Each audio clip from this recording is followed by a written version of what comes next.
jumping from the piano over here, so I'll disappear over there for a while. The first thing that we're going to sing, this is a song, Hosiana Davidin Poika. We're doing it specifically for Jane Lepisto. You can't be a Finn and not sing this on Advent 1. So if you go, like I have goosebumps thinking about it, and I'm not even Finnish. Do you know, all those jokes, when was baseball first mentioned in the Bible? These are Luther League jokes in the beginning. And when was it mentioned the second time? When Ruth walked out with the pitcher. But this is like one of those old Luther League jokes. And I learned that one from Carol Solovitz, actually. When Jesus says, "It is finished." See, all the Finns tell the Swedes, "See, it is finished." So you can't go on. You can't be in Finland and go anywhere and not sing Hosiana Davidin Poika. And if you go on YouTube, just type this in, and you can hear amazing, amazing organ stuff and all of that on this. So let's do it, okay?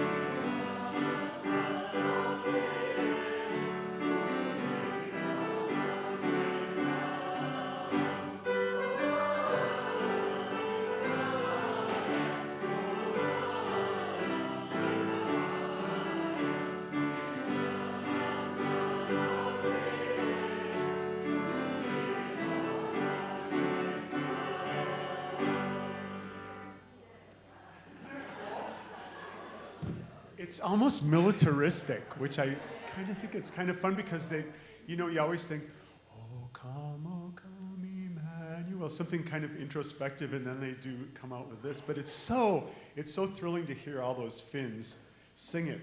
Then, how many of you grew up in the old ALC? And how many of you grew up in the LCA? And how many of you grew up in Missouri? Did? Yeah, hello. See, I knew it. You can self-identify each other, right? So I grew up in the Missouri Synod with the Lutheran Hymnal, which was published in 1941, great harmonizations. And all of those, we sang the Lutheran chorales from the time I was a little kid. So when I got to Augsburg College, where I went to college, we would analyze Bach's chorales in harmony class, in music, in theory. And so the professor would say, well, what's this? And I go, aus tiefer Not. And he'd go, well, what's this one? Lass uns erfreuen. And he goes, you're Missouri Synod, aren't you? Because those are like embedded in our blood. But one of the things, this is not a chorale, but I remember this. Do you remember Watchmen Tell Us of the Night, that old hymn? Actually, the guy who wrote it, it was written in like the early 1800s, and the person who wrote it became a member of parliament in England, and then also became governor of Hong Kong or something. But like, wow, that's pretty multicultural. But this is the thing, and I never thought about it until I heard a lecture on hymnody from Henry Horn, who was the guy who put together the old service book and hymnal, the old red hymnal. And Henry was at Harvard Square, the Lutheran Church at Harvard, for years and years, and was just a wealth of knowledge. And he said, well, this is a dialogue between watchmen, tell us of the night, what its signs of promise are. And then the traveler, what a wondrous sight. See that glory beaming star. Watchman, so it's a dialogue between the watchman and the traveler. And my 7th grade brain didn't put that together, but I think it's so cool. And we always sang it to, come ye thankful people, come. So that's what we'll sing it to now, just to be able to sing it.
I love the name Emmanuel.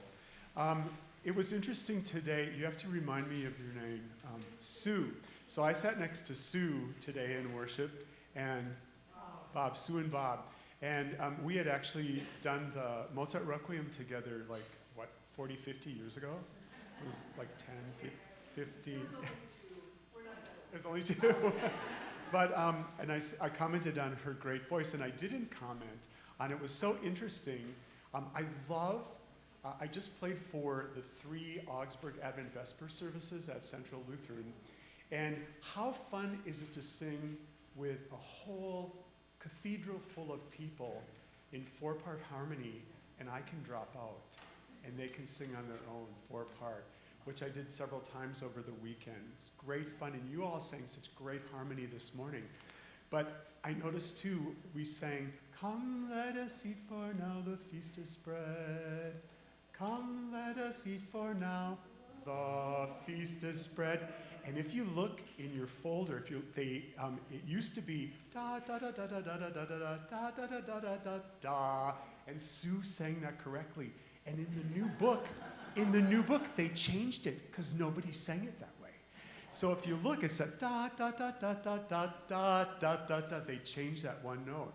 And I asked Martin Seltz, the editor of the hymnal, I said, "Why did you do that?" He said, "Because it was too hard, nobody sang it that way." But Sue did this morning, so thank you very much. Then if you turn to page number 3, this is such a lovely, lovely tune.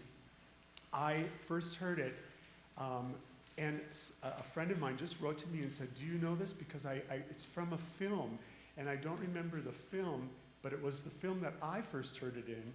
It's called Empire of the Sun.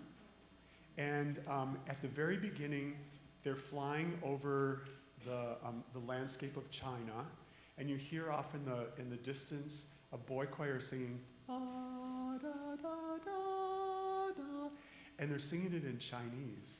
And I think, what is that beautiful tune? And it's come into our hymn canon now through a variety of different texts. But this is probably the most well-known of the texts that it's been married to now in these last few years. But a beautiful, beautiful Irish melody, and it's a perfect pairing for Advent. Let's do it.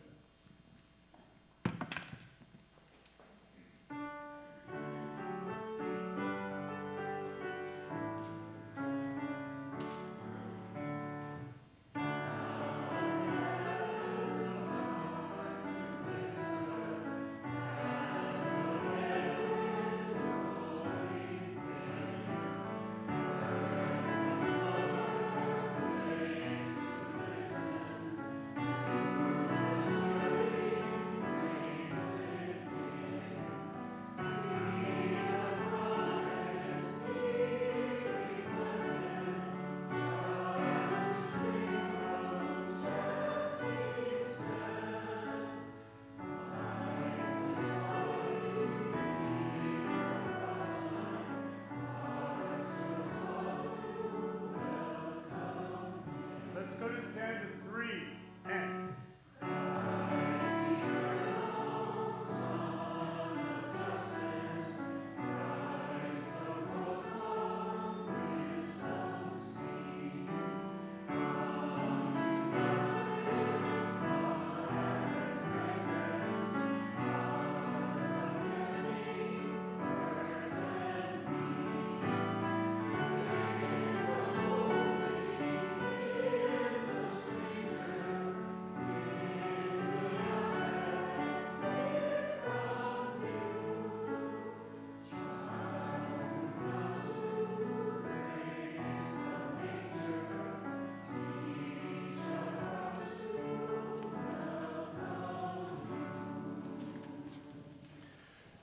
so I think for me, I think about things, I've talked about this maybe to you guys before, but things that float to the surface in times when you feel lost or in distress.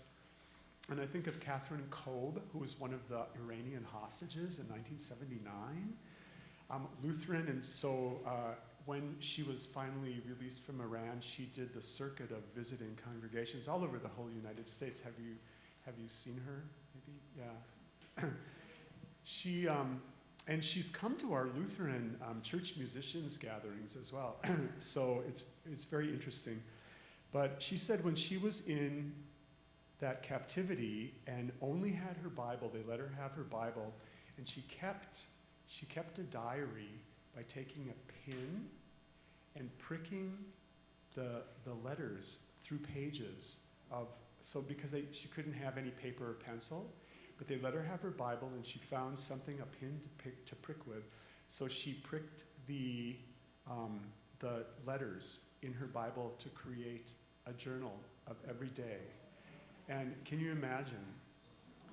And she said when she was in that time, what floated to the surface in her memory? You can barely talk about it. And she said, "Be near me, Lord Jesus. I ask thee to stay close by me forever and love thee. Love me, I pray.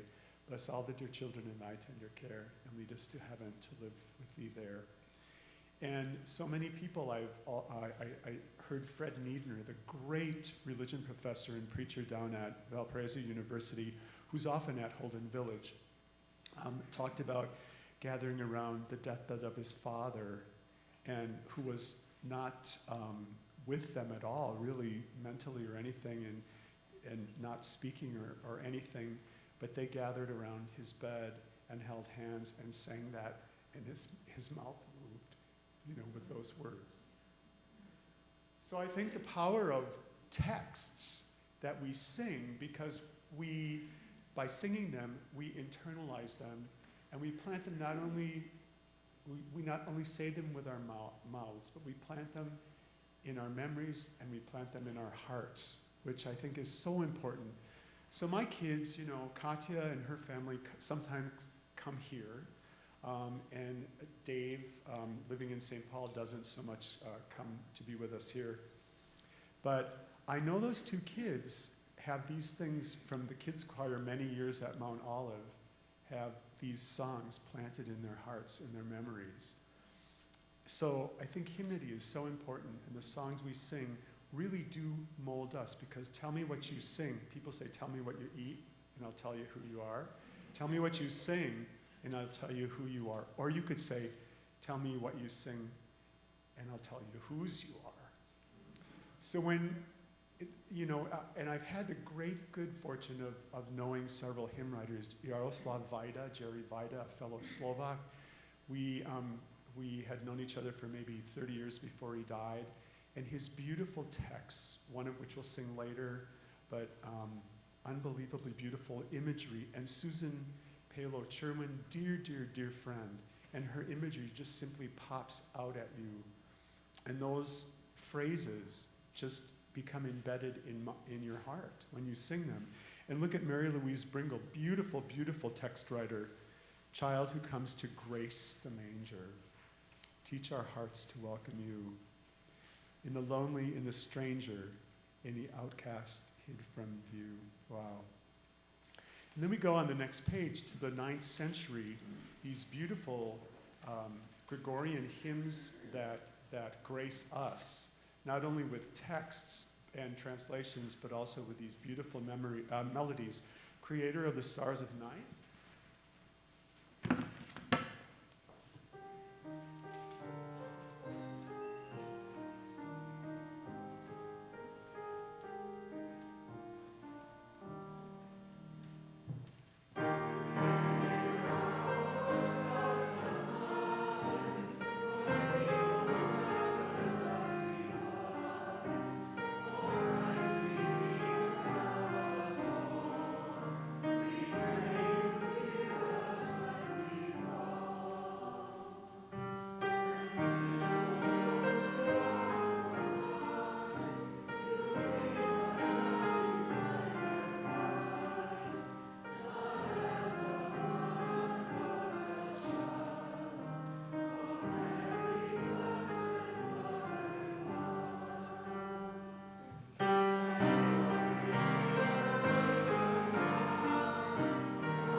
So many hymns end with Trinitarian doxologies, which name the Father, Son, and Holy Spirit. And they had a tradition. When I went to Mount Olive. I had the great good fortune of following Paul Mons, who was there for 46 years. And I came in as a 29-year-old kid. They go, well, Paul was. I was scared, They said, well, Paul was here, but he was here for a long time, so you can do whatever you want to do. And I was like, okay. So we sang things in Espanol, which was shocking to them at first a little bit, yeah.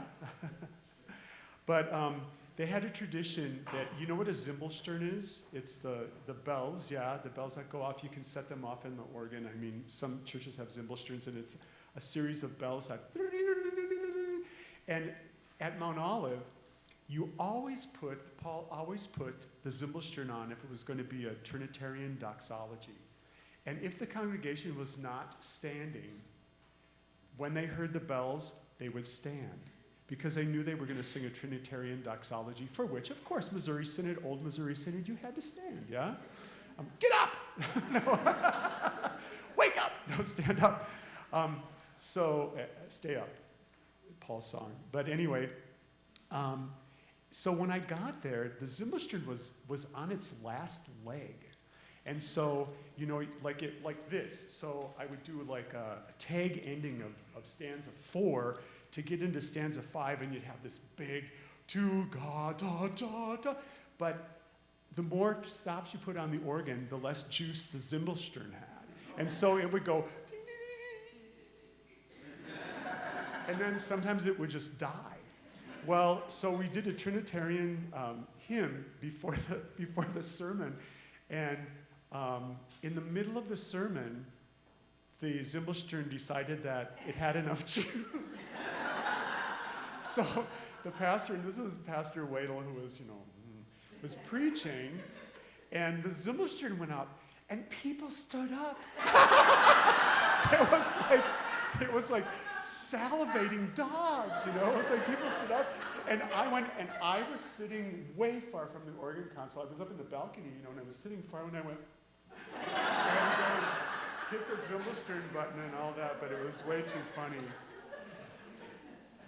So here we have, on the next page, we have As the Dark Awaits the Dawn, which is a Susan Cherwin beautiful text called Lucent. And lucent, she said, was one of her favorite words. Oh, lucent, look at stanza 2 at the end.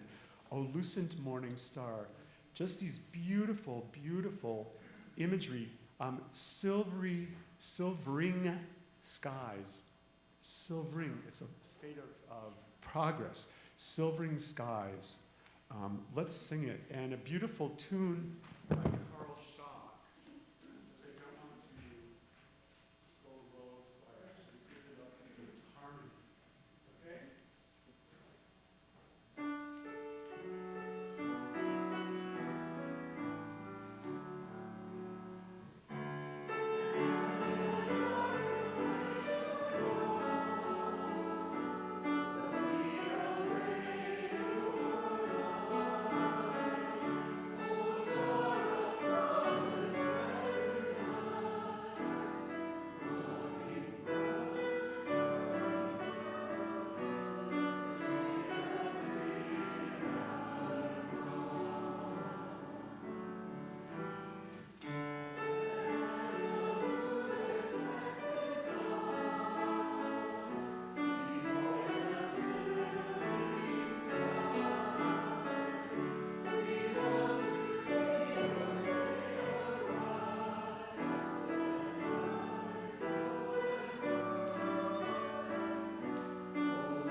shine, I mean, just the text, shine your future on this place. You have to think about that for a while. Shine your future on this place. Enlighten every guest, that through us stream your holiness bright and blessed. And I think also, you know, a really good hymn tune sometimes is hard. Yeah. We're coming to the end of your... Oh, that's okay. We're going to go over.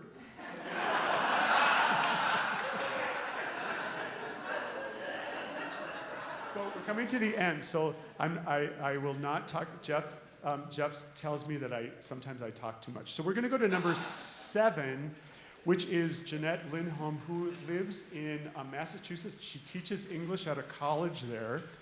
And she has several friends from Concordia in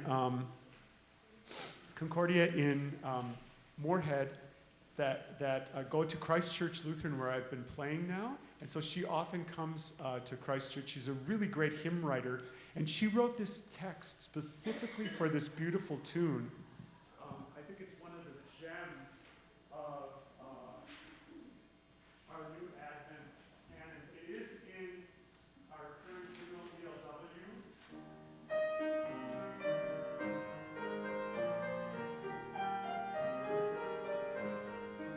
And go.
I wish we had a couple hours. We could really do that.